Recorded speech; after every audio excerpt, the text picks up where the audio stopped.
Hello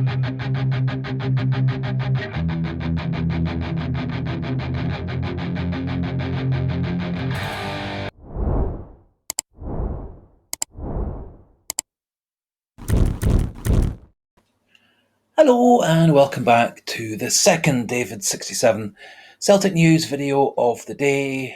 A wee bit earlier today we did a profile video of a player Celtic are said to be looking at as a potential Matt O'Reilly replacement. That's Daniel Gazdag, Hungarian international playing for Philadelphia in the MLS. So that video should be up and available on YouTube now. Second video is going to be a wee roundup of Celtic's successful signing of Paulo Bernardo and a few other potential players that Celtic are said to be watching at the moment, and a wee bit of general Celtic news as we get close to our first league fixture on Sunday afternoon live on Sky after the flag for last season's successful title win is unfurled. So before we crack on with the video, please just a wee quick reminder for those new to the channel to please click that subscribe button, keep the numbers pushing up and up towards 800. As always, please do feel free to put your pleasant, polite conversation, discussion, debate points into the comment section, and do click that like button if you like the video, as it does help with YouTube's analytics and spreading the video to more Celtic fans and football fans. So last night, Celtic announced that they had signed the under-21 Portuguese international Paulo Bernardo to a 5-year deal. Transfer fee believed to be £3.5 million from Benfica, with some add-on clauses plus a sell-on clause where Benfica will get something like 30% of any future transfer fee if Bernardo is sold on. So very happy to see Paulo Bernardo coming back to Celtic. Thought he was a success last season, showed a lot of promise, as is often the case for younger players, especially those coming from overseas. He was a wee bit inconsistent, some good games, some not so good games, some excellent games. I think especially his performance against Rangers, where he scored and was heavily involved in most positive things for Celtic. That was a great game for him. I thought he played well in the Boxing Day game against Dundee, where he also scored. And of course, he was a key factor in the goal that won us the Scottish Cup final and secured the double. So I'm hopeful if Celtic can keep their squad together, that Paulo Bernardo and Odin Thiago Holm will be a very good set of backup midfielders, backing up O'Reilly, Hatate and McGregor. Hopefully we do keep hold of O'Reilly through the Champions League campaign. And over the next year or two, I think Paulo Bernardo and Odin Thiago Holm will both become big, important, successful players for Celtic. And probably too early to see Paulo Bernardo in the squad for Sunday's game against Kilmarnock, but we'll see how good his fitness and match sharpness is when the squad is announced on Sunday. Some updates to go with this. Scott McKenna, who is currently a free agent, said to be on the scouting radar and transfer target radar by Celtic, Rangers and now Hull City, as well as Copenhagen, where he was on loan in the second half of last season. McKenna has been interviewed recently, and he said that he's a wee bit frustrated as there have not been any concrete offers, although it would now appear that Hull are in negotiations with McKenna and his agent. That would suggest that Celtic, Rangers and Copenhagen haven't followed up on their interest, but it may be that now Hull have kicked things off, that Celtic, Copenhagen, Rangers may all get involved in discussions with McKenna.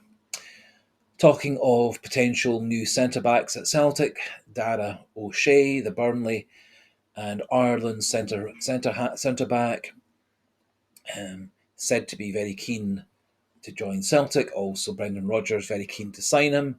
It would appear, however, that there has been a lot of interest from English Premier League clubs and teams in Serie A. And the current story is that O'Shea, if he does leave Burnley, is much, much more likely to be going to back to the English Premier League or off to Italy to carry on his career. And so I think, sadly, O'Shea coming to Celtic is unlikely as things stand. Another player who has been linked to Celtic recently, Tanner Tessmann, the America international who plays for Venezia now in Serie A. It would appear that he and his agent and Venezia have almost concluded a deal to send him to Fiorentina in Serie A, and so it looks like he is off Celtic's wish list. The manager of Southampton, Russell Martin, has said that as things stand, Shea Charles will not be leaving Southampton unless they can get in some quality backup further midfielders.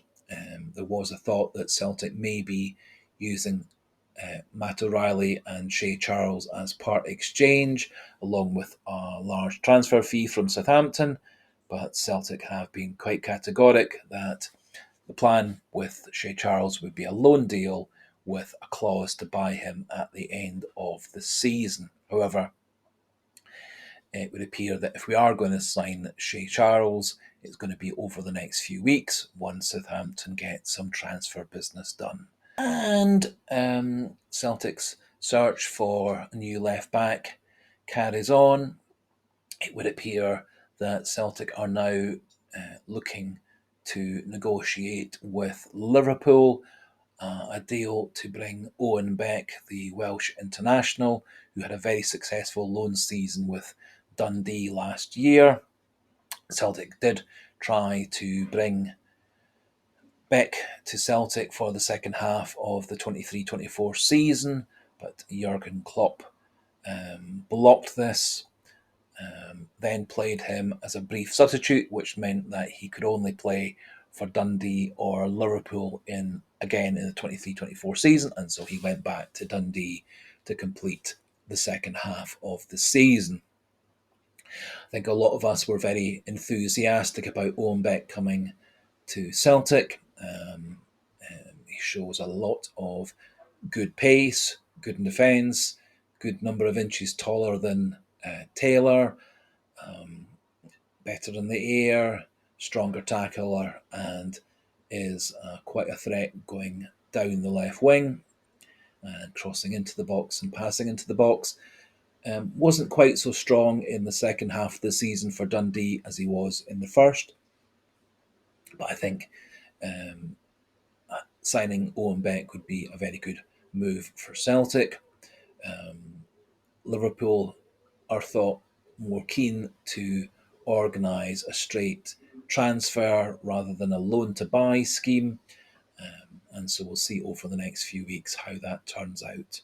No other concrete stories, definite rumours, etc. out there, and so we'll leave things there for the day. Just a quick reminder, please do consider clicking the subscribe button if you're new to the channel, and using the comment section for pleasant, polite, and preferably positive comments, but negative comments also are acceptable. And do consider, if you have liked the video, click that like button to help the channel get seen by more and more fans and more football fans.